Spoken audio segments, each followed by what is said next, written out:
910 நாட்களுக்கு மேல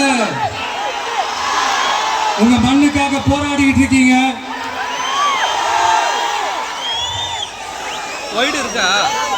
உங்க போராட்டத்தை பத்தி ராகுல் ஒரு பையன், சின்ன பையன் பேசுனதை நான் கேட்டேன். அந்த குழந்தையோட பேச்சு மனசு ஏதோ செஞ்சிருச்சு. உடனே உங்க எல்லாரையும் பார்க்கணும்னு தோணுச்சு, உங்க எல்லாரையும் கூட பேசி ஆகணும்னு தோணுச்சு. உங்க எல்லாரும் கூட நான் நிப்பேன், நீ தொடர்ந்து நிப்பேன் சொல்லணும்னு தோணுச்சு.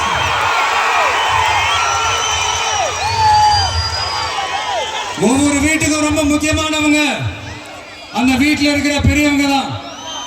அதே மாதிரிதான் நம்ம நாட்டுக்கு ரொம்ப முக்கியமானவங்க உங்களை மாதிரி விவசாயிங்க தான். அதனால உங்களை மாதிரி விவசாயிகளோட காலடி மண்ணை தொட்டு கும்பிட்டுதான்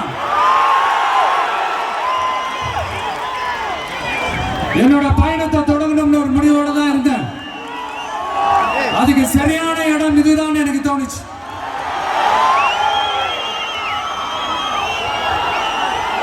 என்ன உங்க வீட்டில் இருக்கிற ஒரு மகனா என்னோட கள அரசியல் பயணம் உங்களோட ஆசீர்வாதத்தோட இங்கிருந்து தான் தொடங்குது. நம்மளுடைய முதல் மாநில மாநாட்டில் நம்ம கட்சியினுடைய கொள்கையை பத்தி எடுத்து சொன்ன அதுல ஒண்ணுதான் இயற்கை வள பாதுகாப்பு. சூழலியல் மற்றும் காலநிலை நெருக்கடியை எதிர்கொள்ளக்கூடிய இயற்கைக்கு ஊறு விளைவிக்காத பகுதிசார் மாநில வளர்ச்சி பரவலாக்கம். இதான் நாம் அறிவிச்ச அந்த கொள்கை. இதான் நான் இங்க சொல்றதுக்கு காரணம் ஓட்டு அரசியலுக்காக இல்ல.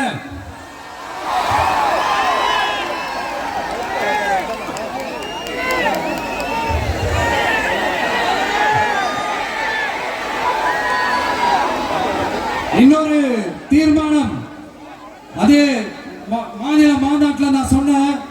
அது விவசாய நிலங்கள் பாதுகாப்பு கொள்கை தீர்மானம்.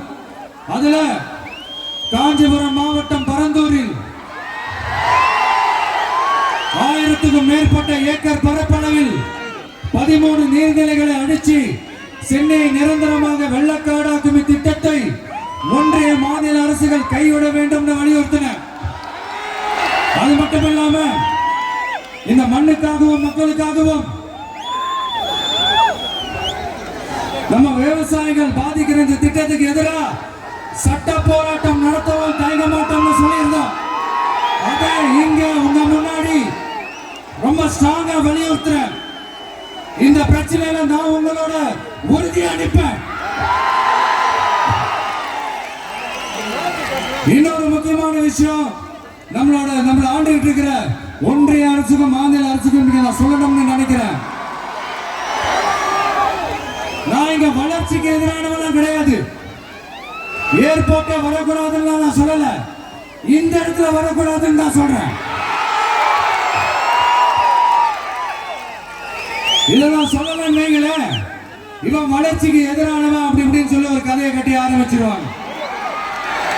சரி, நமக்கு அதை பத்திலாம் கவலை இல்லை மெய்ங்க. எல்லாத்துக்கும் மேல இன்னைக்கு இந்த பூமியில வாழ்ற எல்லா உயிரினங்களோட இருப்பையும் புவி வெப்பமயமாதல் பயமுறுத்திட்டு இருக்கு. அதனுடைய ரிசல்ட் தான் ஒவ்வொரு வருஷமும் இந்த மழை காலத்துல வெள்ளத்துல சென்னை சிட்டி எப்படி தத்தளிச்சுக்கிட்டு இருக்கிறத நம்ம பாக்குறோம்.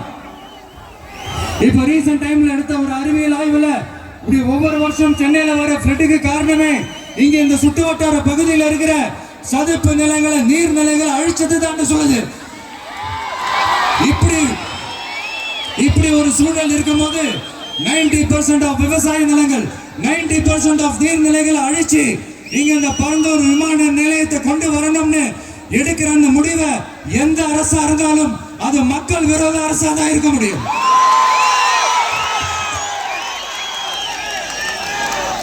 இப்ப சமீபத்துல நம்ம அரிட்டாப்பட்டி பகுதியில அந்த டங்ஸ்டன் சுரங்கம் அமைக்கிறதை எதிர்த்து தமிழ்நாடு அரசு ஒரு தீர்மானம் ஒன்று கொண்டு வந்தாங்க. அதை நான் மனப்பூர்வமாக வரவேற்கிறேன். ஆனா அதே நிலைப்பாட்டை தானே இங்க நம்ம பரந்தூர் பிரச்சனையில எடுத்திருக்கணும். எடுக்கணும். எப்படி அரிட்டாப்பட்டி பகுதி மக்கள் நம்ம மக்களும், அதே மாதிரி தானே பரந்தூர் மக்களும் நம்ம மக்கள். அப்படித்தானே ஒரு அரசாங்கம் யோசிக்கணும். ஆனா அப்படி செய்யலையே. ஏன் செய்யல? ஏன்னா இந்த விமான நிலையத்தையும் தாண்டி இந்த திட்டத்தில் அவங்களுக்கு ஏதோ ஒரு லாபம் இருக்குது.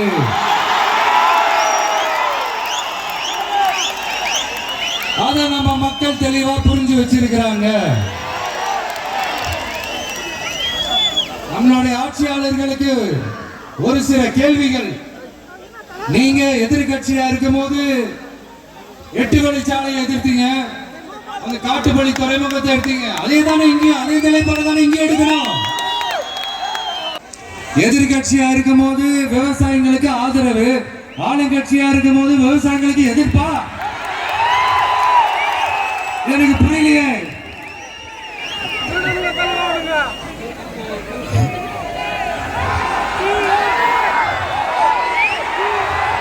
அதனால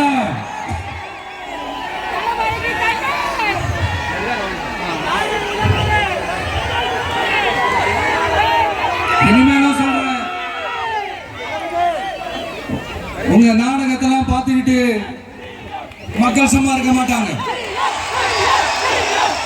நீங்க உங்களோட வசதிக்காக அவங்களோட நிக்கிறதும், அவங்களோட நிக்காம இருக்கிறதும், நாடகம் ஆடுறதும், நாடகம் ஆடாம இருக்கிறதும், அது சரி. நம்புற மாதிரியே நாடகம் ஆடுறதுல தான் நீங்க கில்லாடிகளாச்சு. அதே மீறி நம்ம விவசாயிங்க உங்க போராட்டத்துக்கு எதிராக போராடினாங்கன்னா பிரச்சனை தான். அதனால இனிமேல் உங்க நாடகத்தை பார்த்துக்கிட்டு மக்கள் சும்மா இருக்க மாட்டாங்க. உங்களோட இந்த விமான நிலையத்துக்காக நீங்க ஆய்வு செஞ்ச இடத்தை மறு ஆய்வு செய்யணும்னு ஒன்றிய அரசுக்கும் மாநில அரசுக்கும் நான் கேட்டுக்கிறேன். விவசாய நிலங்கள் இல்லாத இந்த பாதிப்புகள் குறைவா இருக்கிற இடங்களா பார்த்து உங்களுடைய விமான நிலையத்தை கொண்டு வாங்க. வளர்ச்சி தான் மக்களின் முன்னேற்றம். ஆனா அந்த வளர்ச்சின்ற பேர்ல நடக்கிற அழிவு மக்களை ரொம்பவே பாதிக்கும்.